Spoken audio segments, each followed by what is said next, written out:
नमस्कार, मैं हूं आपके साथ अपूर्वा सिंह। रात के 8 बज चुके हैं। वक्त हो गया है आपके खास शो सबसे बड़ा मुद्दा, सबसे बड़ी बहस का।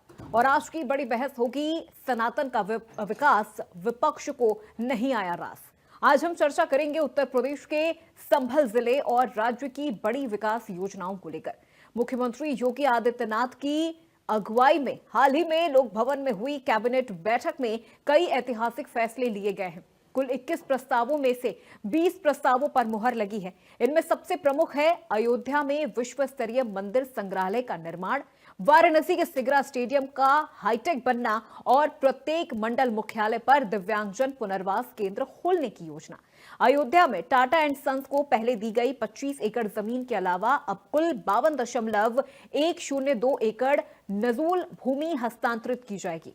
कानपुर में मल्टी स्पेशलिटी हॉस्पिटल के लिए 45,000 वर्ग मीटर भूमि कानपुर विकास प्राधिकरण को दी जाएगी। इसी बैठक में संभल जिले के व्यापक विकास और इसे प्रमुख तीर्थ एवं पर्यटन केंद्र बनाने के लिए 423 करोड़ रुपए की योजनाओं को भी मंजूरी मिली है।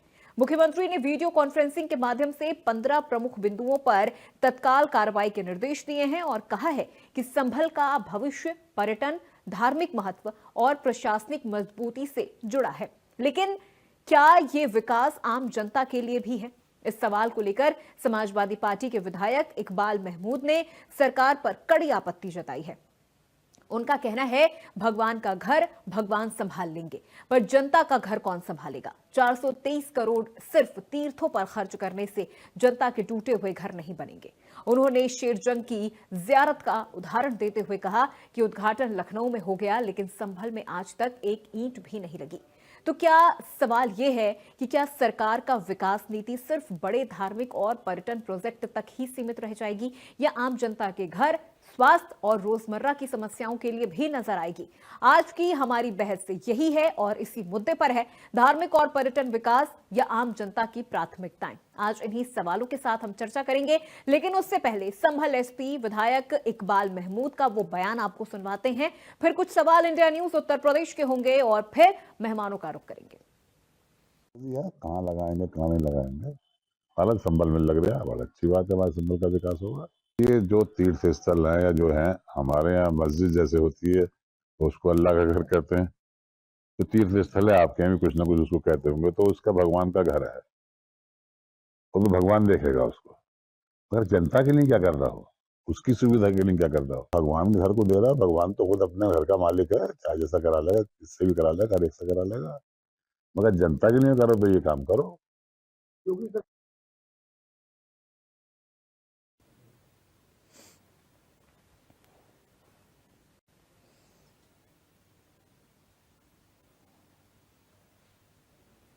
तो सनातन का विकास विपक्ष को नहीं आया रास, ये बड़ा सवाल है।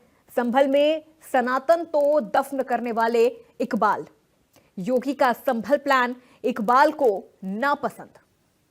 संभल का कायाकल्प देख बौखलाए भाईजान, धार्मिक पर्यटन विकास या आम जनता की प्राथमिकताएं। तो ये वो सवाल है जो आज की इस चर्चा की रूपरेखा को तय कर रहे हैं। साथ ही कुछ और भी सवाल होंगे जो आज इस चर्चा के दौरान हम मेहमानों से पूछेंगे और उनसे समझेंगे कि क्या विकास योजनाएं सिर्फ धार्मिक तौर पर हैं या फिर जनता के लिए भी ये विकास योजनाएं धरातल पर उतारी जा रही हैं। क्या सिर्फ धार्मिक विकास किया जा रहा है या जनता का भी विकास हो रहा है?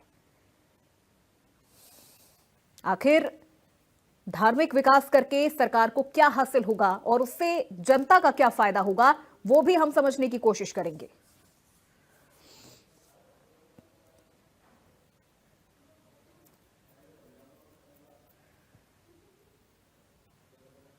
तो योगी का संभल प्लान, संभल का कायाकल्प देख बौखलाएं भाईजान, धार्मिक पर्यटन विकास या आम जनता की प्राथमिकता।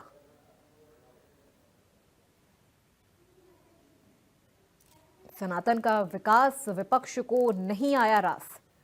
संभल में सनातन को दफन करने वाले इकबाल, योगी का संभल प्लान इकबाल को नापसंद।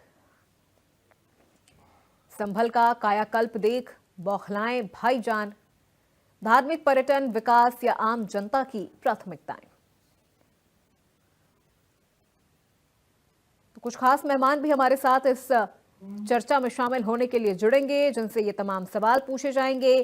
साथ ही हम उनसे ये भी समझने की कोशिश करेंगे कि जब धार्मिक विकास होता है तो फिर क्या जनता के लिए विकास पीछे छूट जाता है, जनता को नजरअंदाज किया जाता है इस दौरान, या फिर ये जो धार्मिक विकास है, धर्म के तौर पर जो ये विकास किया जा रहा है, या फिर यहाँ पर जो इंफ्रास्ट्रक्चर, जो प्रोजेक्ट बनाए जा रहे हैं, वो क्या सिर्फ जनता को फायदा नहीं पहुंचाएंगे?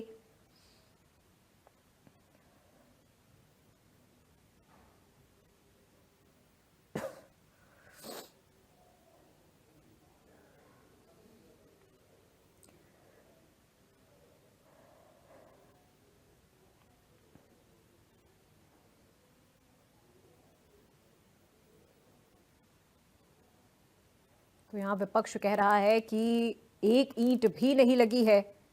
क्या जो ये आरोप विपक्ष की ओर से लगाए जा रहे हैं, इन आरोपों की जमीनी हकीकत क्या सामने आ रही है, या ये आरोप सिर्फ राजनीतिक तौर पर हैं?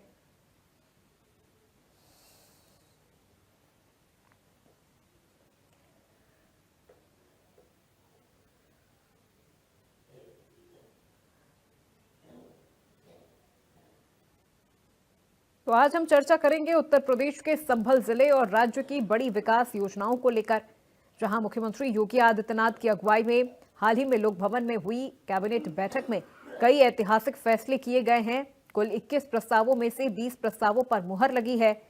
इनमें सबसे प्रमुख है अयोध्या में विश्व स्तरीय मंदिर संग्रहालय, वाराणसी के सिगरा स्टेडियम को हाईटेक बनाना।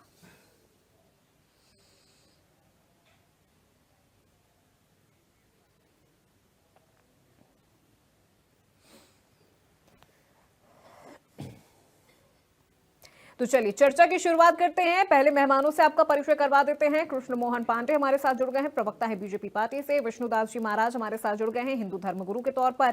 डॉक्टर राकेश प्रजापति प्रवक्ता है समाजवादी पार्टी से, और शैलेंद्र श्रीवास्तव जी वरिष्ठ पत्रकार के तौर पर हमारे साथ जुड़ गए हैं। मेहमानों का बहुत स्वागत। लेकिन सबसे पहले सवाल मेरे सहयोगी के.एन. पांडे से, जो इस वक्त लखनऊ से लाइव हमारे साथ जुड़े हुए हैं। के.एन. पांडे, चूंकि जमीन आवंटन की यहाँ पर बात की जा रही है, डीपीआर की बात की जा रही है, बजट रिलीज को लेकर भी कहा जा रहा है, तो इन तमाम चीजों की स्थिति क्या है? क्या काम वास्तव में शुरू हो गया है, जैसा विपक्ष कह रहा है कि अभी तक तो एक ईंट भी नहीं रखी गई है?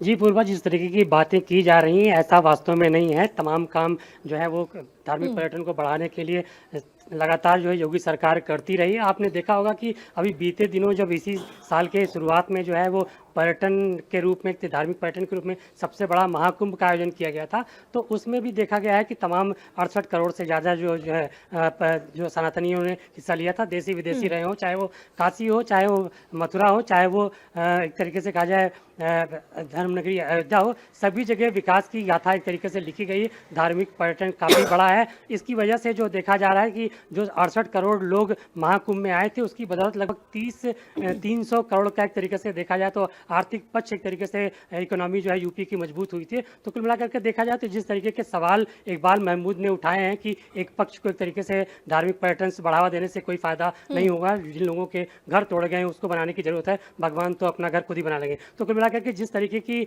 बातें उन्होंने कही, एक तरीके से इस पर तमाम जो सनातनी हैं उन पर तमाम आपत्ति। उनका कहना है कि जिस तरीके की जो धार्मिक पर्यटन बढ़ावा दिया गया उसमें किसी एक पक्ष को जो है वो फायदा नहीं हुआ है, सभी पक्षों को फायदा हुआ। चाहे वो राम मंदिर देखिए, वहाँ पे जो लोग जो है फल बेचते हैं, जो ई रिक्शा चलाते हैं, जो या एक तरीके से देखा जाए और भी तमाम वाहन का परिचालन करते हैं, या और भी फूल माला का काम करते हैं, वो लोग भी एक ही धर्म जाति के लोग नहीं हैं, उसमें तमाम धर्मों के लोग भी शामिल हैं। उसका फायदा उन लोगों को भी मिल रहा है, चाहे वो आप देखा होगा आपने कि चाहे वो काशी हो, चाहे वो मथुरा हो, चाहे वो प्रयागराज रहा होगा। तो कुल मिलाकर के ये समग्र एक सबका साथ सबका विकास को लेकर के जिस तरीके की भाजपा सरकार की मुहिम रही है, जो प्रधानमंत्री का एक तरीके से स्लोगन रहा, उसको लेकर के सरकार काम कर रही है। और जिस तरीके की बात कही गई कि वहाँ पर एक ईंट भी नहीं रखी गई है, अगर एक एक ईंट भी नहीं रखी गई होती तो वहाँ पे विकास का खाका कैसे खींचा जाता। तो कुल मिलाकर के विकास को लेकर के उत्तर प्रदेश की सरकार संकल्पित है और इसी को लेकर के धार्मिक पर्यटन को बढ़ावा देने के लिए अभी लगभग 450 करोड़ का जो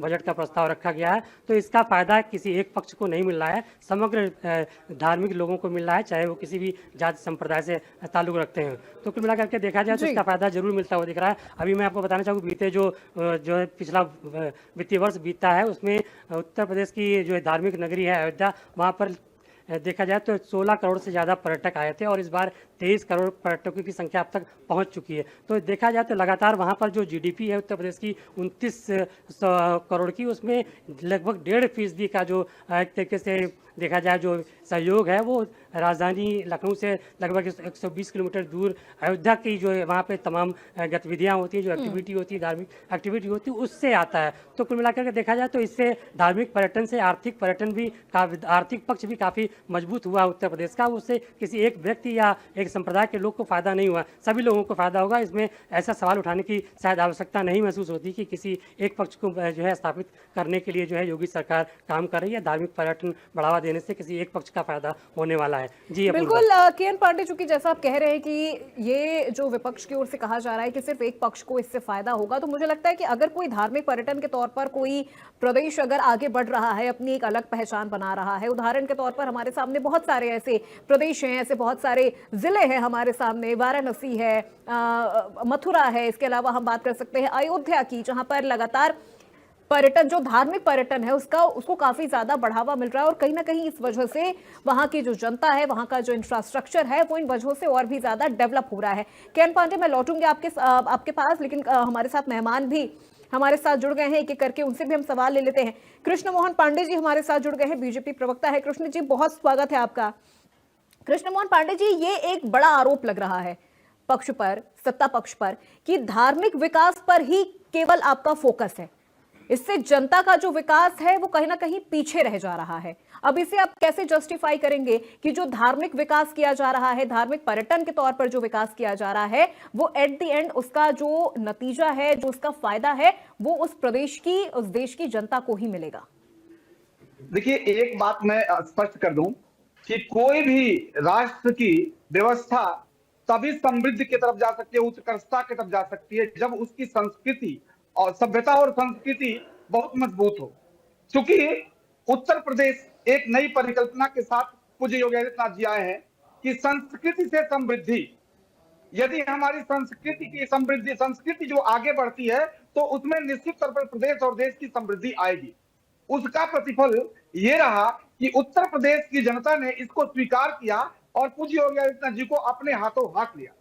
अब आप देखेंगे कि जो हमारे साथी कह रहे हैं कि ये संस्कृति या इस तरह से पर्यटन विकास, धार्मिक पर्यटन ठीक नहीं है, सबसे पहले उनके शब्दों में इस बात का जवाब मैं दे दूं कि पर्यटन धार्मिक पर्यटन है, धार्मिकता के साथ साथ पर्यटन है। और जहां पर्यटन विभाग हर राज्य का होता है, वो अलग से अप्रोच देता है कि साहब हमारे यहाँ पर्यटन में लोग आए। और अब उत्तर प्रदेश की सरकार ने धार्मिकता को इतना तेजी से बढ़ाया है, इतना संस्कृति को, सभ्यता को इतना मजबूत किया है कि पर्यटन अपने आप आया है। जैसे अयोध्या में राम मंदिर के निर्माण से पूर्व जितनी जनसंख्या आती थी, और जितनी भी जनसंख्या आती थी, उनके लिए रहने की व्यवस्था, उनके लिए खाने की व्यवस्था, उनके लिए ट्रांसपोर्टेशन की व्यवस्था, उनके लिए जीवनचर्या की व्यवस्था के लिए लोग लगते थे।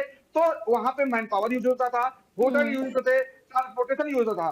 तो ये सारे के सारे कुछ ना कुछ इनकम दे के जाते थे। परंतु जब से राम मंदिर का निर्माण हुआ है, 23 हुआ है, ये हमारे साथी को समझना होगा।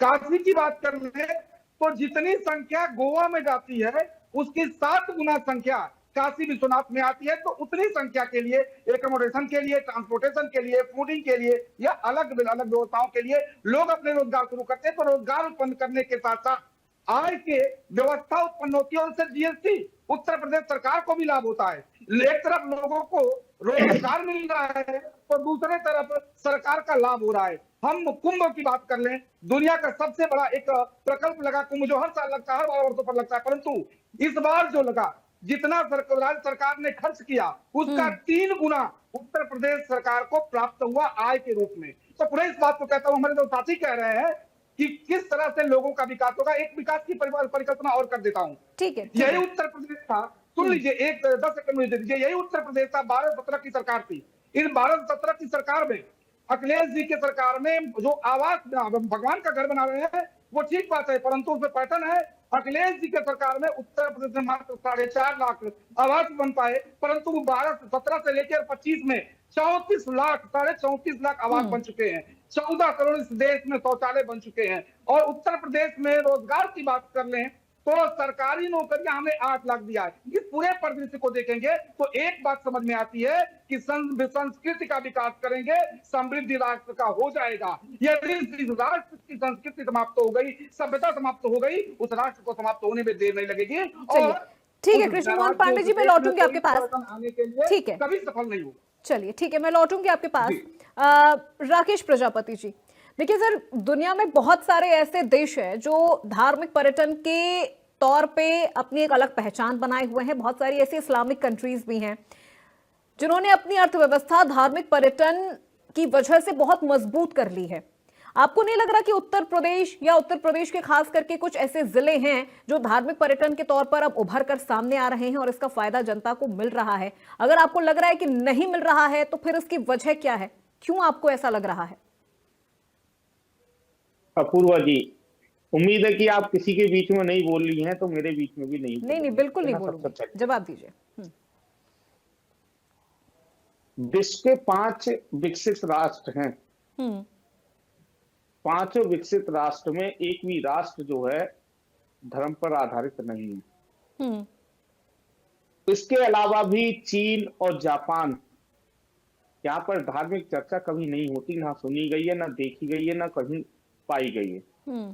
मैं चलिए देखिए, आपकी जो डिबेट चल रही है, मैं मानता हूं कि क्योंकि भारत संस्कृति का देश है, धर्म प्रधान देश है, हालांकि धर्मनिरपेक्ष भी देश है, लेकिन किसी एक विशेष धर्म को लेकर के ज्यादा बढ़ावा देना इस संविधान का उल्लंघन। दूसरा, मैं तो बस इतना कहना चाहता हूं, आप ठीक है, आप धार्मिक अनुष्ठान के लिए, धर्म के प्रचार प्रसार के लिए, धार्मिक संस्कृति को बचाने के लिए खूब पैसा खर्च करें, कोई दिक्कत नहीं है, कहीं कोई दिक्कत नहीं है, मुझे कोई आपत्ति नहीं है, मैं कह रहा हूं। लेकिन अपूर्वा जी, चाहे भाजपा के प्रवक्ता हो, चाहे आप हो, चाहे आपके जो आपके स्टूडियो में बैठे हुए हैं, कोई बैठे हुए हैं, पांडे जी शुरू में बोल रहे थे, ये तीनों चारों लोग जवाब जरूर दें। उत्तर प्रदेश के अंदर लगभग 2 लाख प्राथमिक विद्यालय, 2 लाख। इन प्राथमिक विद्यालयों को कितना पैसा दिया गया पिछले 9 सालों में, ये बताएं। 4500, लगभग 4500 एडेड विद्यालय, एडेड माध्यमिक के इन 45 विद्यालयों में कितना पैसा दिया गया, ये जरूर बताएं। लगभग 331, 350 के आसपास एडेड महाविद्यालय हैं। उत्तर प्रदेश सरकार द्वारा इन महाविद्यालयों को कितना पैसा दिया गया है, मैं बता रहा हूं ना। किसी एडेड, मैं खुद एडेड में टीचर हूं, इंटर कॉलेज में, किसी भी एक भी उत्तर प्रदेश के एडेड कॉलेज को पैसा नहीं दिया गया। माध्यमिक विद्यालयों की तो स्थिति ये है, आपको भी पता है, 27,000 बेसिक विद्यालय, प्राइमरी विद्यालय को बंद करने जा रही थी ये सरकार। वो तो विरोध हुआ, फिर भी 5,000 विद्यालयों को बंद करने का काम किया गया। उत्तर प्रदेश के अंदर एक भी उच्च माध्यमिक विद्यालय जो है, हायर एजुकेशन जहां प्राप्त होती है, उन माध्यमिक विद्यालयों में कोई पैसा दिया गया हो तो जरा उसका आंकड़े जरूर दें। अपूर्वा जी, देश चलता है शैक्षिक से, देश बढ़ता है शिक्षा से, देश बढ़ता है टेक्नोलॉजी से, देश बढ़ता है। आज हम अभी भी देख लीजिए, 60% चीजों पर चाइना हमारे ऊपर कब्जा करे बैठा हुआ है। आज कोई भी त्योहार होता है भारत का, आएगी होली, रंग आएंगे चाइना के, आएगी दीपावली, फुलझड़ी आएंगी चाइना की, जो हमारी झालर आएंगी चाइना की, यहां तक कि राखी जैसा त्योहार जो केवल भारत में होता है, लेकिन राखी कहां से आएंगी? चाइना से। आज चाहे कोई भी, यहां तक कि जो आजकल कपड़े पहन रहे हैं, ये भी कपड़ा भी आने लगा, जूते भी आने लगे, चप्पल आने लगी, अरे बाल काटने के लिए कंघी तक चाइना से आ रही है। क्यों आ रही है? क्योंकि वहां पर धर्म नहीं है। वहां धर्म के लिए पहले ही कहा दिया जाता है धर्म आप एक तरफ रखिए। मैंने पहले ही कह दिया मैं धर्म का विरोध नहीं कर रहा हूं, मैंने पहले ही कहा खूब विकास करिए। लेकिन अच्छा एक चीज मैं और बात कहना चाहता हूं, हमारे विधायक जी ने एक बात कही, उस बात में मैं फिर कह रहा हूं, उस बात को आप अन्यथा मत जोड़िएगा। आखिर प्रभु, ईश्वर, अल्लाह, खुदा, जीसस, जिसको भी हम मानते हैं, उसको कैसे की क्या जरूरत है? वो अपना विकास खुद कर लेगा। अरे हम मंदिर जाते हैं, हम मस्जिद जाते हैं, हम गुरुद्वारा जाते हैं, इसलिए तो जाते हैं कि हमें प्रभु कुछ दे दो। हम उन्हें उल्टा उनका विकास में लगे हुए हैं। अरे उस विकास के पैसे को आम जनता के लोगों में लगाइए, आम पब्लिक के लोगों में लगाइए, इंफ्रास्ट्रक्चर में लगाइए। इस सबसे बड़ी बात जो है, मुझे इस सरकार से सबसे ज्यादा जो नाउम्मीद है वो यही नाउम्मीद गुजरती है कि ये सरकार शिक्षा व्यवस्था को चौपट कर चुकी है पूरी तरीके से। आज स्कूल को अगर सबसे ज्यादा बर्बाद करने का काम किया है तो भारतीय जनता पार्टी ने ये लोगों ने किया है, भाजपा के जुड़े हुए लोगों ने किया है, क्योंकि लोगों के धर्म की पट्टी पढ़ाने का जो कार्य किया जा रहा है ये अच्छा नहीं है, आने वाले समय के लिए अच्छा नहीं है, आने वाले भारत के भविष्य के लिए अच्छा नहीं है। और मुझे उम्मीद है, मेरी इस बात में तर्क जरूर है, और इस पर ज्यादा कुतर्क ना करके अगर तार्किक रूप से सोचेंगे, भाई मैंने कहा ना, हमारे इकबाल महमूद जी ने बस इतना ही तो कहा, उन्होंने भगवान को आखिर पैसे की क्या जरूरत है? हम खुद भगवान के पास जाते हैं। अब बुरा मत मानिएगा, किसी की भावनाएं आहत हो जाए तो मुझसे मत कहिएगा। कोई भी ऐसा व्यक्ति नहीं है जो किसी धार्मिक अनुष्ठान पर जाता है और कुछ ना कुछ अपनी संग में पर्ची लेकर के नहीं जाता है। कोई चाहता है कि बीवी अच्छी मिल जाए, कोई चाहता है बेटा मेरा नौकरी पर लग जाए, कोई नौकरी लग जाए, कुछ हो जाए, मेरा व्यापार अच्छा हो जाए। यानी कि हम भगवान के यहाँ जाते हैं, ठीक है, हम जाते हैं भगवान के यहाँ, तो कुछ ना कुछ हमारे मन में कोई ना कोई लोभ, लालच होता जरूर है। अब कोई इसे नकार दे, मैं तो नहीं नकारता, मैं तो कहता हूं कि ये वास्तविकता यही है, सच्चाई यही है। इस सच्चाई को चलिए ठीक है राकेश प्रजापति जी, चलिए ठीक है, आपकी सारी बातों से एग्री कर रही हूँ, ठीक है, आपकी सारी बातों से एग्री कर रही हूँ, लेकिन मुझे 10 सेकंड दीजिएगा। ठीक है कृष्ण मोहन पांडे जी, मैं दूंगी आपको। लेकिन राकेश जी, क्या ये बात गलत नहीं है कि अगर सरकार इस तरह से इन चीजों को प्रमोट नहीं करेगी तो फिर कैसे प्रदेश का इंफ्रास्ट्रक्चर मजबूत होगा, फिर कैसे पर्यटन अपने प्रदेश में आएंगे, फिर कैसे डेवलपमेंट होगा? ठीक है, आपने स्कूलों को लेकर बात करी, स्कूलों को लेकर भी हम आगे चर्चा करेंगे, हम स्कूलों पर भी बात करेंगे कि कितनी सरकार ने पैसे सपा कार्यकाल में दिए थे और कितनी सरकार पैसे बीजेपी ने दिए थे, हम उस पर भी चर्चा करेंगे, उसका भी पूरा तुलनात्मक डेटा मैंने तैयार कर रखा है सर, हम उस पर भी चर्चा करेंगे। लेकिन जब सपा की सरकार थी तब तो सर धार्मिक पर्यटन को लेकर भी इतना कुछ नहीं किया गया। अभी तो कम से कम सर शिक्षा को भी लेकर किया जा रहा है, धार्मिक पर्यटन को भी बढ़ावा दिया जा रहा है। तभी उत्तर प्रदेश में गोवा से भी ज्यादा लोग पहुंच रहे हैं, जहां लोग हर साल गोवा पहुंच जाया करते थे घूमने फिरने के लिए, परिवारों के साथ मौज मस्ती करने के लिए। अब तो लोग उत्तर प्रदेश पहुंच रहे हैं, वाराणसी में जा रहे हैं लोग, मथुरा जा रहे हैं लोग, अयोध्या पहुंच रहे हैं। क्या इससे वहां की जो आम जनता है, जो स्थानीय निवासी हैं, जो स्थानीय दुकानदार हैं, रेडी पटरी वाले हैं, क्या उनको इसका कोई फायदा नहीं हो रहा है? इससे आप क्या नकार सकते हैं इन चीजों को? धार्मिक पर्यटन, सर आपने अभी कहा कि किस तरह से कोई भी कंट्री ऐसी नहीं है जो सिर्फ धर्म के आधार पर है, ठीक है, कोई ऐसी कंट्री नहीं है, लेकिन ऐसी बहुत सारी कंट्री है सर, इसमें इस्लामिक कंट्रीज भी अवेलेबल हैं, बहुत सारी ऐसी कंट्री हैं जो धार्मिक पर्यटन की वजह से अपनी अर्थव्यवस्था को बहुत मजबूत करके रखी हुई हैं। अब अगर उत्तर प्रदेश उस दिशा में आगे बढ़ना चाह रहा है या बढ़ रहा है तो फिर इसमें कहां परेशानी है? सरकार को अधिक राजस्व मिलता है सर, जो जनता पर ही खर्च होता है। हॉस्पिटल्स बनते हैं जब पर्यटन बढ़ते हैं, लोगों की संख्या जब बढ़ती है, स्कूल बनते हैं, सड़क बनते हैं, जल प्रबंधन अच्छा होता है, जहां पर्यटक आते हैं वहां पर पुलिस की व्यवस्था मजबूत होती है, सीसीटीवी लगते हैं, ट्रैफिक मैनेजमेंट बेहतर होता है। आप अभी काशी में जाके देखिए सर, आप अभी अयोध्या में जाकर देखिए, जो अयोध्या आज से 10 साल पहले था वो अयोध्या अब किस तरह से करवट बदल रहा है, वो तस्वीर जाकर आप काशी में भी देख सकते हैं, अयोध्या में भी देख सकते हैं। होटल की जो चेन्स होते हैं सर वो बढ़ते हैं, नए रेस्टोरेंट्स खुलते हैं, निजी निवेश को बढ़ावा मिलता है। आप वाराणसी जाइए सर, मैं खुद वाराणसी से हूं, मैंने देखा है वहां पर किस तरह से काशी में परिवर्तन हुआ है, बदलाव हुआ है। जो घाट थे सर, किस तरह से उनकी सफाई हुई है घाट के आसपास, इतने अच्छे रेस्टोरेंट्स खुल रहे हैं, जो वहीं के लोग हैं, बाहर से नहीं कोई आ रहा है सर, वहीं काशी के ही लोग हैं, रेस्टोरेंट्स खोल रहे हैं, होटल्स खोल रहे हैं, रिसोर्ट्स खोल रहे हैं पर्यटकों के लिए सर। अब अगर वहां पर्यटक आएंगे ही नहीं तो फिर ये तमाम चीजें क्यों वहां पर शुरू होंगी? नहीं होंगी ना। लेकिन अब पर्यटक पहुंच रहे हैं तो इसका फायदा वहीं की जनता को पहुंच रहा है सर। वहीं के जो सफाई कर्मचारी हैं, आज 10 है तो कल पर्यटक जब बढ़ते हैं तो वो 20 हो जाते हैं। ठीक है, मैं लौटूंगी आपके पास है। शैलेंद्र श्रीवास्तव जी हमारे साथ जुड़ गए हैं वरिष्ठ पत्रकार के तौर पर। एक सवाल उनसे, फिर उसके बाद मैं सीधे महाराज जी का रुख करूंगी। शैलेंद्र जी, देश में बहुत सारे दुनिया में बहुत सारी ऐसी कंट्री हैं जो धार्मिक पर्यटन के तौर पर बहुत मजबूत अर्थव्यवस्था के साथ उभर रही है। उत्तर प्रदेश में भी अगर कुछ ऐसा हो रहा है तो क्या ये गलत है? आखिर इसका फायदा जनता को कैसे होगा? क्योंकि बार बार सवाल ये पूछा जा रहा है कि सिर्फ एक धर्म के तौर पर आप उत्तर प्रदेश को ऐसे आगे नहीं बढ़ा सकते हैं, आप सिर्फ एक धर्म पर आप सिर्फ फोकस नहीं कर सकते हैं। कैसे इन चीजों को आप देख रहे हैं सर?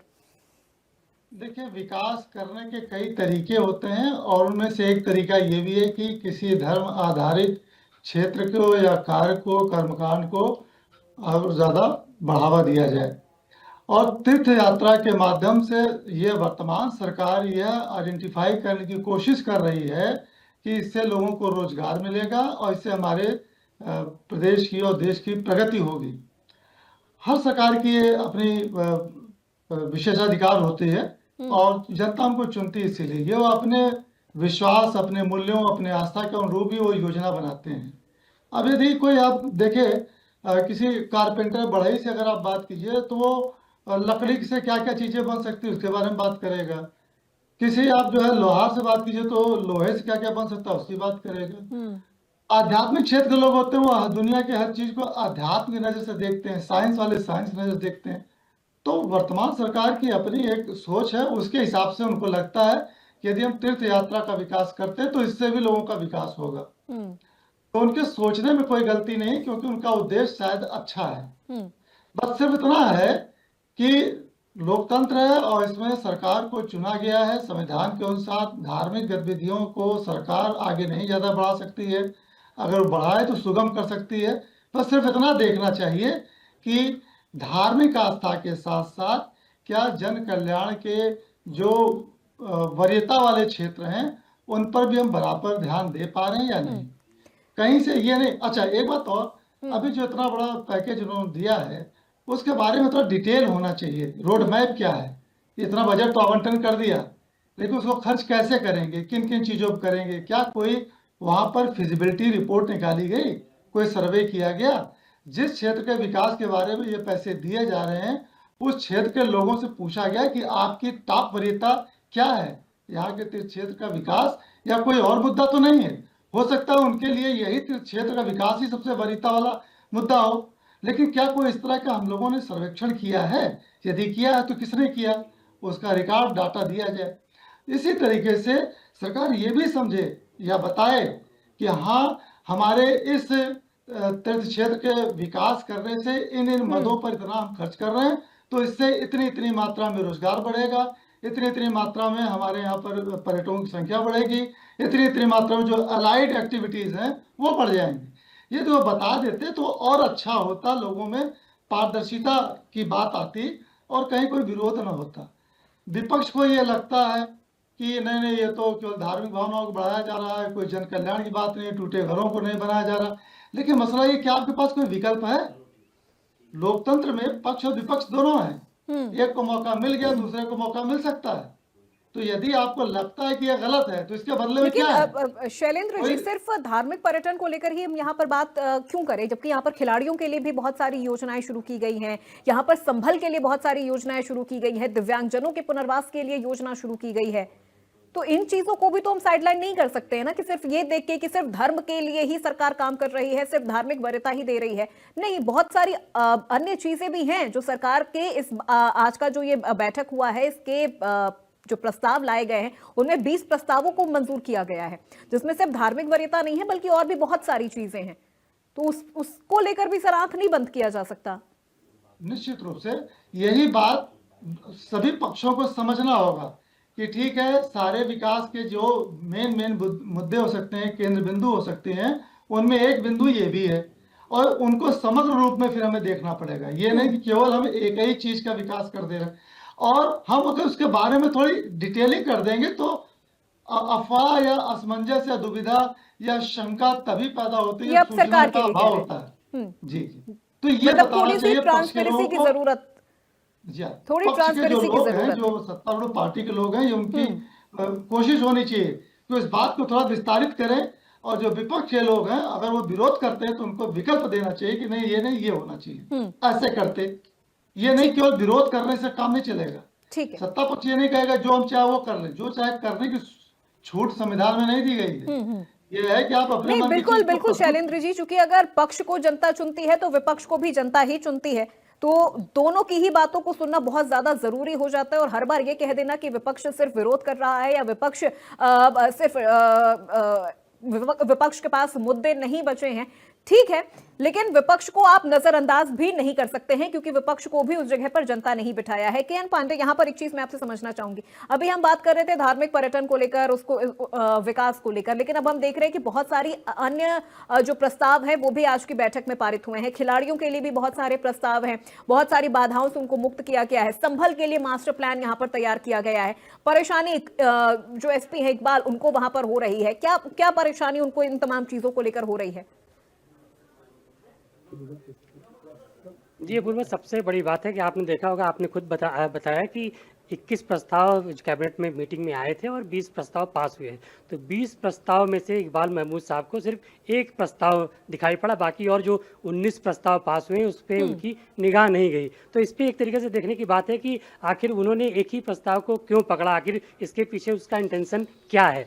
जाहिर सी बात है कि उनका एक तरीके से देखा जाए तो मैलाफाइड इंटेंशन क्लियर होता है कि उन्होंने एक ही प्रस्ताव को, जो उनको सूट करता था उसी प्रस्ताव को उन्होंने पिक किया, बाकी प्रस्ताव को उन्होंने जो है एक तरीके से देखा जाए तो उसको एक तरफ से जाने दिया। तो कुल मिलाकर देखा जाए इससे उनके एक तरीके से नैरो माइंड होने का एक तरीके से देखा जाए तो ये बात क्लियर होती है। उनको एक तरीके से ब्रॉड माइंडेड होना पड़ेगा, और जो भाजपा का एक तरीके से नारा है सबका साथ, सबका विकास, सबका विश्वास, उसके बारे में उनको सोचना चाहिए। सरकार किसी एक पक्ष के लिए नहीं काम कर रही, ना एक जाति धर्म के लिए काम कर रही। सरकार की जो भी योजनाएं हैं, वो चाहे अल्पसंख्यक कल्याण से जुड़ी योजनाएं हो, तो उसका जो है लाभ जो है अल्पसंख्यक कल्याण के लिए जो है लोगों को मिल रहा है। उसका ऐसा नहीं कि अल्पसंख्यक कल्याण की जो योजनाएं हैं उसका लाभ जो है गैर समुदाय के लोगों को दिया जा रहा है। सबका साथ सबका विकास के लेकर के जो फार्मूला है उस पर सरकार काम कर रही है और उसका लाभ सबको मिल रहा है। तो इकबाल महमूद साहब ने सिर्फ एक प्रस्ताव पकड़ा है, उसी पे एक तरीके से आवाज उठाई है, तो ये प्रस्ताव यानी उनको एक सूट करता है, ट्रैक उन्होंने लिहाजा पकड़ लिया है और अब एक तरीके से वो उसी ट्रैक पर चलते हुए नजर आ रहे हैं। बिल्कुल के एन पांडे, मैं लौटूंगी पांडे जी आपके पास। अब कृष्ण मोहन जी का मैं रुख करूंगी, लेकिन उससे पहले कुछ जो प्रस्ताव हैं यहाँ पर, जिस तरह से अभी मेरे सहयोगी भी कह रहे थे कि इकबाल जी ने एक ही ट्रैक पकड़ लिया, एक ही प्रस्ताव पकड़ लिया और वो उसी पर चलते जा रहे हैं कि सिर्फ धार्मिक पर्यटन का विकास हो रहा है, धार्मिक दृष्टि से विकास हो रहा है, ऐसा नहीं है। और भी बहुत सारे प्रस्ताव है, जो सारे तो नहीं, लेकिन मैं कुछ जो जरूरी है, दर्शकों के लिए जो जानना जरूरी है, वो मैं एक एक करके यहाँ पर बता देती हूँ। बागपत में अंतर्राष्ट्रीय स्तर का योग एवं आरोग्य केंद्र पीपीपी मॉडल पर बनेगा। इसके लिए राज्य सरकार निःशुल्क भूमि उपलब्ध करवाएगी। चंदौली में 4.91 अरब रुपए की लागत से 29.67 किलोमीटर लंबी सड़क को 4 लेन करने के लिए वहां पर हरी झंडी मिल गई है।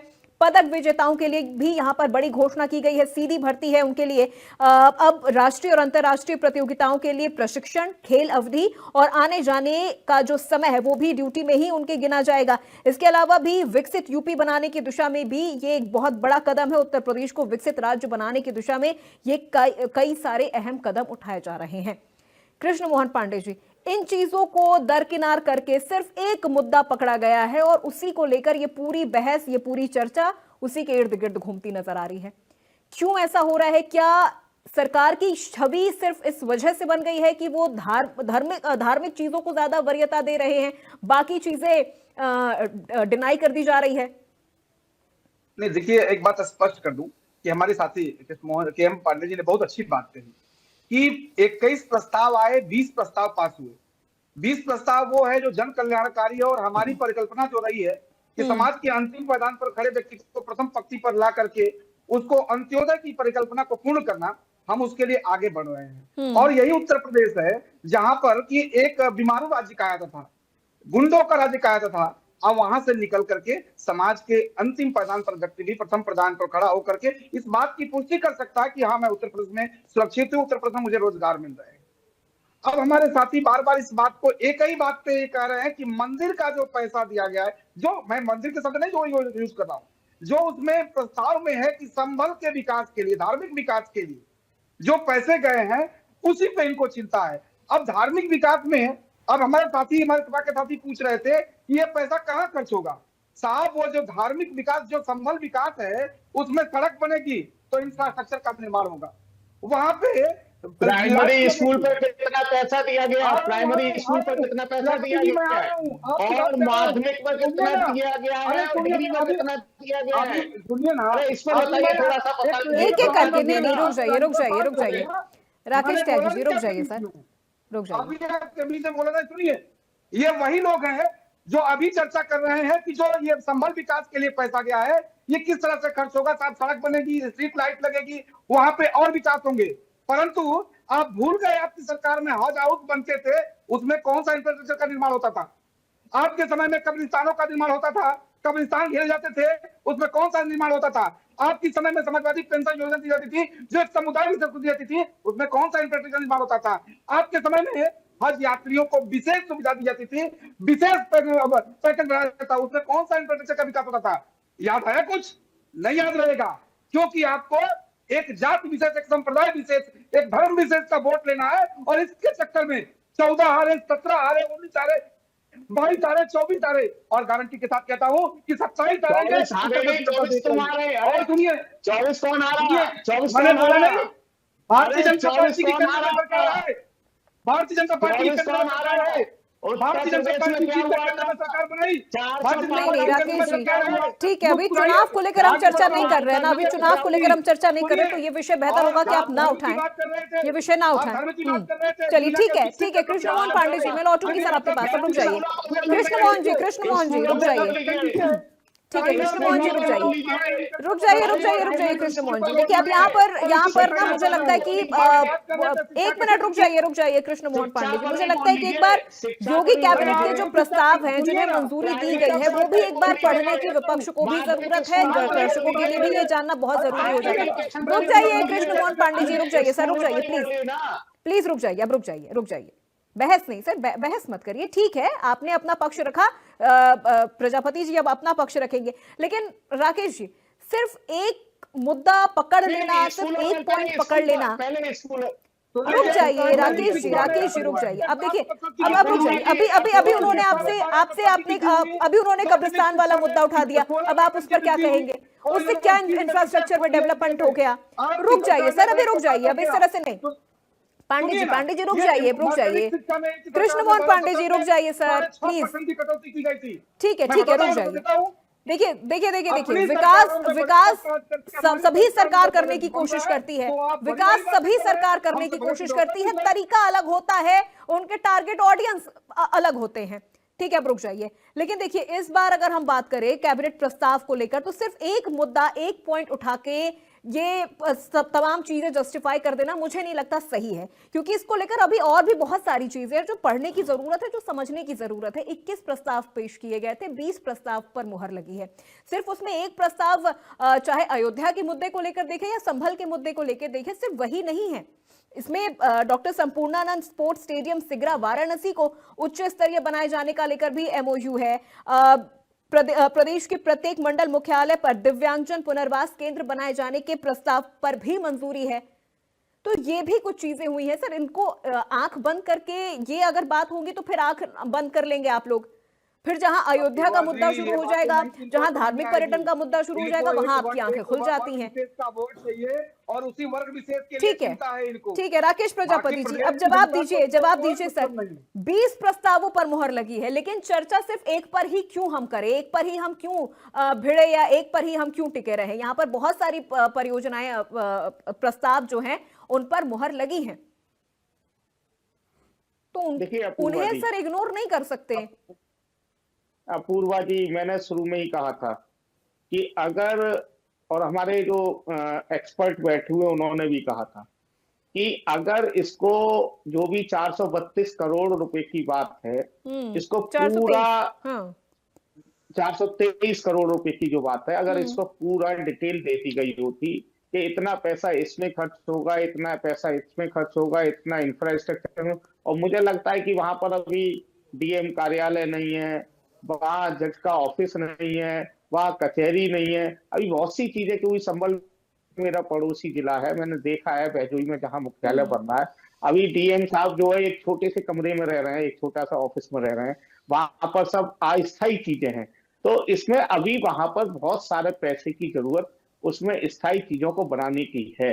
दूसरा मैं ये कह रहा हूँ कि अगर ये, देखिए फिर मैंने कहा ना, बात शिक्षा पर नहीं होगी, शिक्षा पर कृष्ण मोहन पाठक जी का एक जवान, ये बात वो लोग कर रहे हैं जो उत्तर प्रदेश में एक सवाल नहीं, मैं इस बात को कह रहा हूँ, ये डीएम कार्यालय की बात कर रहे हैं, उत्तर प्रदेश में जो डीएम कार्यालय, कृष्ण मोहन जी अभी बीच में नहीं सर, बीच में नहीं सर, अपनी अपनी बारी में बोलिए, अपनी बारी में बोलिए सर, अभी प्रजापति जी को बोलने दीजिए। क्यों नहीं बना पाए? नहीं, रुक जाइए, कृष्ण मोहन पांडे जी, कृष्ण मोहन पांडे जी अभी रुक जाइए सर, अभी रुक जाइए, ठीक है सर, अभी रुक जाइए, और ये गुंडागर्दी है भाजपा की, ये भाजपा की नहीं सर, प्लीज प्रजापति जी, देखिए मेरा बाप गुंडागर्दी और ये चीजें, अब ऐसे शब्दों का इस्तेमाल करेंगे तो फिर नहीं चल पाएगा ना ऐसे। तानाशाही है, और ये तानाशाही जो है, जब हमारे बीच में बोल रहे थे तो समय आप लोग इस प्रक्रिया का पालन कर रहे थे, अब जब मैंने आपकी अब आप दोनों शांत हो जाइए, अब आप दोनों शांत हो जाइए सर, प्लीज रुक जाइए, नहीं ऐसे नहीं चलेगा सर, ऐसे नहीं चल पाएगा, ऐसे चर्चा नहीं हो पाएगी। मैंने आपको केवल रिमाइंड कराया था कि आप चलिए ठीक है, आपने रिमाइंडर दिया, आपने बताया, तमाम चीजें आपने कर ली, अभी जवाब हमसे ले लेंगे। रुक जाइए कृष्ण मोहन पांडे जी और प्रजापति जी, आप दोनों को अगर आवाज सुनाई दे रही है सर तो प्लीज अब रुक जाइए, चलिए अब रुक जाइए सर, प्लीज अब रुक जाइए, ऑडियो डाउन करिए इनका, ऑडियो डाउन करिए, शैलेंद्र जी ऑडियो डाउन करिए इनका। की जरूरत नहीं है भैया, इतना मत भड़किए, ऐसे नहीं चल सर, ऐसे नहीं चल पाएगा, ऐसे चर्चा नहीं चल पाएगी सर, ऐसे चर्चा नहीं चल पाएगी। नहीं चल पाएगी। अब आप लोग एक दूसरे पर सर पर्सनल हो जाएंगे तो फिर ऐसे चर्चा नहीं चलेगी। सवाल मेरा भी शैलेंद्र जी से है। तानाशाही दिखाएंगे, तानाशाही दिखाएंगे यार। अरे सर कोई तानाशाही नहीं दिखा रहा है, कोई तानाशाही नहीं दिखा रहा है। अब ऐसे तानाशाही पर बात करने लगे सर तो फिर बहुत लंबी फहरिस्त है तानाशाही को लेकर, किसकी तानाशाही की बात करेंगे। अभी रुक जाइए शैलेंद्र जी, सर चूंकि चर्चा अंतिम पड़ाव पर है तो मैं क्लोजिंग कमेंट की शुरुआत आपसे ही करूंगी, और मैं इस पूरे चर्चा का निचोड़ सर आपसे समझना चाहूंगी कि उन बाकी 20 प्रस्तावों को दरकिनार कर दिया जा रहा है, सिर्फ एक चीज को फोकस किया जा रहा है। ठीक है, बहुत सारी कंट्री है, बहुत सारी इस्लामिक कंट्रीज भी हैं, मैंने पहले भी यही सवाल किया था, जो धार्मिक पर्यटन के तौर पे बहुत मजबूती के साथ अपनी अर्थव्यवस्था को मजबूत कर रही हैं। उत्तर प्रदेश भी अगर कुछ ऐसा कर रहा है या इस कदम इस दिशा में आगे बढ़ रहा है तो इसमें मुझे नहीं लगता कुछ खराब होना चाहिए, क्योंकि इससे जहां पर्यटक आते हैं उन जगहों पर इंफ्रास्ट्रक्चर अपने आप डेवलप होता है। सर बनाना सरकार की मजबूरी हो जाती है, उन चीजों को बेहतर करना सरकार की एक बहुत बड़ी मजबूरी भी हम कहें या फिर एक बहुत बड़ी जिम्मेदारी कहें, वो भी होती है। लेकिन इसके अलावा आप देखिए खिलाड़ियों के लिए बहुत सारी सुविधाएं यहां पर शुरू की गई है, दिव्यांगजनों के पुनर्वास के लिए सुविधाएं यहां पर शुरू की गई हैं। लेकिन अभी संभल को लेकर जैसा इकबाल जी का बयान आया कि भगवान अपना घर संभाल लेंगे, इसे किस तरह से देख रहे हैं और इस पूरी चर्चा का निष्कर्ष आपको क्या समझ में आ रहा है सर? देखिए सर, ये सभी के आस्था का सम्मान होना चाहिए, इसमें कोई दो राय नहीं, और दिल से होना चाहिए, मतलब केवल दिखाने के लिए या जताने के लिए बताने के लिए नहीं, दिल से किसी की भी आस्था का सम्मान अगर है तो करना चाहिए। ऐसे शब्द अच्छे नहीं, हंसी मजाक में चलो लोग बहुत कुछ बोल जाते हैं, लेकिन अवॉइड करना चाहिए। दूसरी बात, आप शायद वो ये कहना चाह रहे हैं कि बजाय इसके कि इस पर वरीयता देने की आप दूसरी चीज पर वरीयता देते हैं, लेकिन उसका तरीका है, उसको उस रूप में कहना चाहिए और इसको हम लोगों को बहुत दिल से मानना चाहिए। दूसरी बात ये कि यदि हम कोई प्रस्ताव रखते हैं, घर में आप देख लीजिए, छोटा मोटा कोई काम करना हो तो घर के जो बाकी सदस्य हैं उनमें एक उत्तेजना भी रहती है, साथ में पहले तो यही कि नहीं कुछ नहीं करना है बस सब ठीक है। तो ये चेंज मैनेजमेंट का जो एक फार्मूला है, जो तरीका है, उसमें लोग यथास्थितिवादी होते हैं, तो लोग परिवर्तन करने से पहले सशंकित होते हैं। तो उसको दूर करने का जो सबसे अच्छा तरीका है वो यही कि आप अपनी योजना के बारे में तफसील से बताइए, ताकि लोगों के मन में आशंका कम पैदा हो, लोग उसके बारे में सहमत हों। क्योंकि बिना लोगों की सहमति के यदि आप कोई काम करते हैं तो अगर काम कर भी लेते हैं तब भी वो काम के सफल होने की संभावना कम होती है, क्योंकि लोग विरोध करते हैं, कहते हैं हमसे तो पूछा नहीं गया, तो अपने मन से करें। तो वो भी हमको ध्यान में रखना है, हमको सबको जोड़ के लेके चलना है, और उसका ठीक है। तरीका यही है कि हम सबको सबको लेके बताएं। चलना है और सरकार जो भी कदम उठाए, जो भी फैसले ले, ट्रांसपेरेंसी होनी चाहिए, जनता को भी पता चले, विपक्ष को भी पता चले कि जो चीजें खर्च हो रही है, जो पैसे खर्च हो रहे हैं या जो काम हो रहा है वो कहां हो रहा है। ठीक है शैलेंद्र जी। विष्णुदास महाराज जी हमारे साथ जुड़ गए हैं, एक सवाल उनसे यहां पर। विष्णुदास जी, उत्तर प्रदेश का जिस तरह से विकास हो रहा है, एक धार्मिक पर्यटन नगरी के तौर पर उत्तर प्रदेश का विकास हो रहा है, लेकिन इन चीजों को लेकर बहुत सारे लोग अभी भी इसके विरोध में हैं। उनको ये लग रहा है कि सिर्फ यहां धर्म को वरीयता दी जा रही है, बाकी चीजों को दरकिनार कर दिया जा रहा है, जनता के विकास के लिए कुछ नहीं हो रहा है, सिर्फ धर्म को लेकर आगे बढ़ा जा रहा है। देखिए, भारत की पहचान संस्कृति और सनातन से है, राम से है। और जो लोग कहते हैं कि धार्मिक पर्यटन के लिए मतलब जो रोजगार नहीं मिलता है और एक समुदाय केवल धार्मिक पर लेकर के चलते हैं, या उनका कहना गलत है। अयोध्या में आ करके देखें, चाहे वो दलित हो, चाहे पिछड़े हो, चाहे मुसलमान भाई हो, एक फूल बेचने वाला 1000 रुपये डेली कमा रहा है। एक अपने दुकान जो कर रहे हैं उनसे पूछा जाए, अयोध्या में आ करके एक एक जनों से पूछें तो उनको मालूम चल जाए। इकबाल महमूद जो है विधायक सपा के, ये तो केवल सवाल उठाना जानते हैं और इनका काम है सवाल उठाना। जब अखिलेश यादव की सरकार थी तो संस्कृति सनातनी केवल एक पर्यटन के, जहाँ पर्यटन होते हैं वहीं जाते हैं, वो वहां सेल्फी लेते हैं, वहां पे घूमते हैं, टहलते हैं और वहां देखते हैं कितना आनंद आता है। तो वो तो समाजवादी पार्टी ने नहीं किया, मगर योगी महाराज जी का एक संकल्प है कि उत्तर प्रदेश को उत्तम बना देना। उत्तर प्रदेश का जो कायाकल्प हमारे योगी महाराज जी ने किया है, उससे सनातन विरोधियों को दिक्कत हो रहा। 423 करोड़ रुपए अगर संभल के धार्मिक पर्यटन के लिए बजट दे रहे हैं, तो ऐसे लोगों को दिक्कत क्यों हो रहा भाई? समाजवादी पार्टी को क्यों दिक्कत?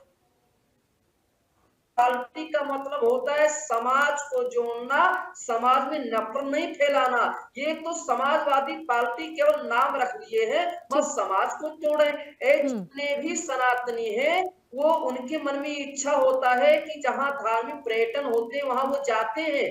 आपको बता दूं, चाहे अयोध्या हुआ, चाहे काशी हुआ, चाहे प्रयागराज हुआ, चाहे चित्रकूट हुआ, अब भगवान कलिकाल नगरी में, विष्णु भगवान की नगरी में, अगर संभल की नगरी में धार्मिक पर्यटन के लिए इतना 400 करोड़ देश दिया जा रहा है, तो ऐसे लोग क्यों मुखला गए हैं? ऐसे लोगों को पागलपन दौड़ा क्यों आ चुका? मैं सवाल पूछना चाहता हूँ कि जब समाजवादी पार्टी की सरकार थी तब क्या रोजगार मिलता था? क्या दलित पिछड़े इतने जितने वो तो गरीब ही रहते थे। आज अयोध्या में देखें, आप मथुरा में देखें, कितने लोग पैसा कमा रहे, कितना रोजगार मिल गया, राम मंदिर बनाया। ठीक है महाराज जी, मैं लौटूंगी आपके पास।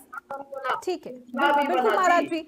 Rakesh Prajapati ji, closing comment sir इस पूरे विषय को लेकर। सिर्फ एक मुद्दा पकड़कर सब कुछ यहाँ पर जजमेंटल हो जाना मुझे नहीं लगता कि बेहतर है। बाकी चीजों को भी देखने की जरूरत है, उन चीजों को भी जस्टिफाई करने की जरूरत है और उन चीजों को लेकर अप्रिशिएट करने की भी जरूरत है। सर, एक विपक्ष की ये भी जिम्मेदारी होती है ना, सिर्फ विरोध करना सिर्फ एक तमगा बन गया है कि विपक्ष है तो सिर्फ विरोध करेंगे। ये मुझे लगता है कि थोड़ा सा ये ट्रेंड बदलने की जरूरत है। अपूर्वा जी, भारत एक धर्मनिरपेक्ष देश है और अगर किसी धर्म को अवहेलना करके कोई कार्य हो रहा है तो ये संविधान विरोधी कार्य है, अनैतिक कार्य है, असंवैधानिक है। मैं तो सीधा कह रहा हूँ, अगर कोई कार्य किसी भी व्यक्ति को किसी भी अरे सुन लीजिए बाबा जी, सुन लीजिए, ठीक है ना, केवल ज्यादा वहां बैठने से कुछ नहीं हो रहा है। अरे आपको कृपा बरसाने की जरूरत है, कृपा बरसा दीजिए। बैठे बैठे क्या जरूरत है फिर पाने की? नहीं राकेश जी, तो आप सर ये चीजें सही नहीं है, ये तरीका सही नहीं है। ठीक है महाराज जी, अब अभी रुक जाइए महाराज जी। ठीक है राकेश जी, अब जवाब दीजिए आप। देखिए अपूर्वा जी, समस्या यह है कि एक भाजपा प्रवक्ता बैठ जाएंगे, एक बाबा बैठ जाएंगे, एक आज चलिए ठीक है, हमारे यहाँ राजनीतिक विश्लेषक ठीक है, वो अपने सही कह रहे हैं और उनकी बात को आपने एक भी बार नहीं कहा कि ना इनके किसी लोगों ने कहा। अरे कम से कम जो वहां के लोग हैं उन्होंने एक बहुत अच्छी बात कही, संभल के लोगों से पूछिए ना वहां वो लोग क्या चाहते हैं, वहां के लोगों से एक बार एनालिसिस करा लीजिए कि वो स्कूल चाहते हैं, वो इंफ्रास्ट्रक्चर चाहते हैं, वो वहां की ठीक है। और अन्य सुविधाओं को चाहते हैं, या केवल अब ऐसे ही 423 करोड़ रुपए दे दिए भाई धार्मिक अरे वहां के लोगों की आवश्यकता जिस चीज की उस आवश्यकता को बढ़ाइए ना। ये संबल वही जिला था जहां पर नेताजी ने आकर के माननीय नेताजी ने मुलायम सिंह यादव जी ने आकर के वहां के रोडों को सही कराने का काम किया जब वो सांसद हुए। या ये वही संबल जिला है जिसके रोड ठीक है। टूटे फूटे हुआ करते ठीक है थे, प्रजापति जी, अच्छे रोड डलवाने ठीक है का सर। काम किया था। आज वहां पर जाकर के चलिए, देखिए ठीक है, ना क्या ठीक है, क्या ठीक है। समस्या है संबल ठीक है, की। जनता उस से पूछने समस्या की को जरूरत है, बताइए संभल की ना। जनता से पूछने की जरूरत है कि जनता उनको को क्या पता चाहिए। करिए ना। कृष्ण मोहन पांडे जी, कृष्ण मोहन पांडे जी, कृष्ण मोहन अब नहीं सर, प्लीज प्लीज ऐसे मत करिए, ऐसे मत करिए, ऐसे मत करिए, ये चीजें मत करिए। रुक जाइए महाराज जी, रुक जाइए। Krishna Mohan Pandey ji, sir closing comment दीजिए इस पूरे विषय को लेकर कि क्या जनता से वहां जाकर पूछने की जरूरत है कि उनको क्या चाहिए वहां पर, क्या पता उनको 432 करोड़ का जो आप वहां पर परियोजना ला रहे हैं वो उनको नहीं चाहिए, उनको कुछ और चाहिए। अपूर्वा जी देखिए, भारतीय जनता पार्टी की एक परिकल्पना है सबका साथ सबका विकास सबका प्रयास। हम इस परिकल्पना पे चल रहे हैं, अंत्योदय की परिकल्पना को आगे बढ़ा रहे हैं। अब वो ये उत्तर प्रदेश है जहां पर शिक्षा, स्वास्थ्य, सुरक्षा, समरसता, सुयोजनता और संवाद का उत्तर प्रदेश है। अब वो उत्तर प्रदेश चला गया जहां पर की अपराध, अन्याय, अहंकार, अतीक और सहिष्णुता थी। अभी समाप्त हो गया उत्तर प्रदेश। अब उत्तर प्रदेश की पहचान अग्रणीय विकास के व्यवस्थाओं में है, वैकल्पिक राज्य में है। और हमारे साथी कह रहे थे कि वहां के लोगों से पूछना चाहिए कि विकास कैसे होगा, कितने पैसे का होगा। तो क्या सफाई में जो नाच कराते थे बैठाकर 250 करोड़ का, वो वहां की जनता से पूछ के करते थे कि 250 करोड़ का नाच कराया। चलिए ठीक है, ठीक है, ठीक है। नहीं अब देखिए चर्चा दूसरी दिशा की तरफ चली जाएगी। चलिए ठीक है, ठीक है। जम जाता है आप लोगों को क्या? मौसम नहीं हो रहा है। सलमान खान होते थे नहीं आप देखिए, अब इस तरह से पर्सनल और टीका टिप्पणी नहीं करना है सर। ठीक है, ठीक है। विकास होना चाहिए, विकास होना चाहिए। जनता की फिलहाल मांग यही है, चाहे वो संभल की जनता हो, चाहे वो अयोध्या की जनता हो या फिर पूरे उत्तर प्रदेश की जनता हो, उन्हें अभी विकास चाहिए। ठीक है, और विकास जो सरकार उन्हें दे रही है वो उसी सरकार को रिपीट कर रहे हैं। बहुत शुक्रिया, चलिए बहुत शुक्रिया सभी मेहमानों का हमारे साथ इस चर्चा में जुड़ने के लिए। तो देखिए यहाँ पर चर्चा ये होनी चाहिए कि इस तरह से जो विकास हो रहा है उत्तर प्रदेश का, उसे राजनीतिक चश्मे से नहीं बल्कि उसे विकास के तराजू में तौलने की जरूरत है। विपक्षियों को भी, पूर्व सरकारों को भी ये देखने की जरूरत है कि हमसे कहां कमी रह गई थी, और वर्तमान की सरकार को भी देखने की जरूरत है कि इन तमाम चीजों को और कितना अच्छा बेहतर किया जा सकता है। विपक्ष का मतलब सिर्फ ये नहीं होता है कि वो सिर्फ विरोध करे, बल्कि बहुत सारी चीजों को लेकर वो सरकार की तारीफ भी कर सकते हैं, दबे स्वर में ही सही, लेकिन अप्रिशिएट भी वो कर सकते हैं, ताकि जनता के बीच में भी एक सकारात्मक छवि विपक्ष को लेकर भी बने। अब जो प्रस्ताव पारित हुए हैं, अब देखना होगा कि उन प्रस्तावों को कितनी जल्दी धरातल पर उतारा जाता है और उसका फायदा जनता को कितना मिलता है। तो फिलहाल आज की इस बड़ी बहस में मेरे साथ बस इतना ही। प्रदेश की तमाम खबरों के लिए आप देखते रहिए इंडिया न्यूज उत्तर प्रदेश उत्तराखंड।